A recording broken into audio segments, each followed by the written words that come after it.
आलमा लड़की पर कब्र का अजाब क्यों आया। फातिमा एक नेक और आलमा लड़की थी।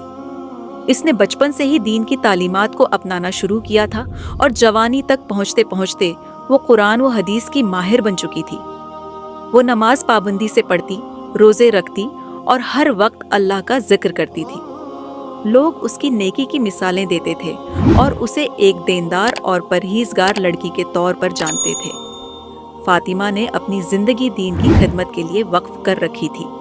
वो दूसरों को इस्लाम की तालीम देती, औरतों को कुरान सिखाती और लोगों को नेकी की राह पर चलने की तरगीब देती थी। बज़ाहिर उसकी जिंदगी कामयाब और दीन के उसूलों पर चलने वाली थी और लोग यह गुमान करते थे कि इसका आखिरत में मकाम बहुत बुलंद होगा। एक दिन फातिमा अचानक बीमार हो गई और चंद दिनों के अंदर ही दुनिया से रुखसत हो गई। इसकी मौत पर पूरे इलाके में अफसोस का आलम था और लोग इसके जनाजे में शरीक हुए। इसकी नमाज जनाजा बड़े एहतराम से अदा की गई और उसे कब्र में सपरद खाक कर दिया गया। मगर जब कुछ दिन गुजरे तो उसके घर वालों को अजीब और गरीब ख्वाब आने लगे। इन ख्वाबों में फातिमा को शदीद अजाब में मुब्तला देखा गया। घर वाले हैरान और परेशान हो गए कि फातिमा जैसी नेक लड़की पर कब्र का अजाब क्यों नाजिल हुआ। परेशानी बढ़ने पर फातिमा की वालिदा ने एक आलमदीन से रुजुआ किया और अपने ख्वाबों का जिक्र किया।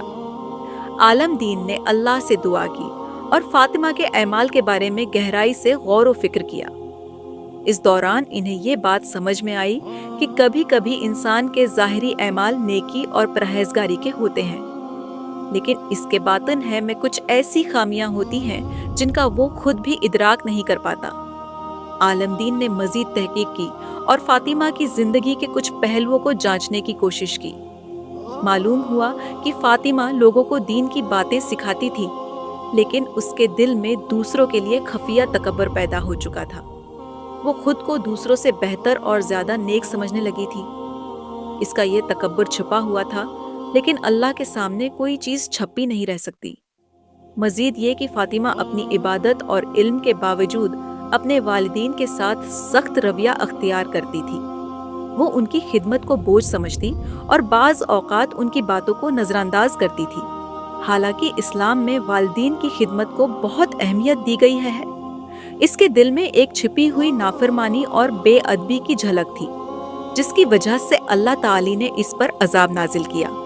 ये सुनकर फातिमा के घर वालों को हकीकत का इल्म हुआ और वो अल्लाह से तौबा करने लगे। उन्होंने फातिमा के लिए दुआएं की और इसकी मगफिरत की दरख्वास्त की।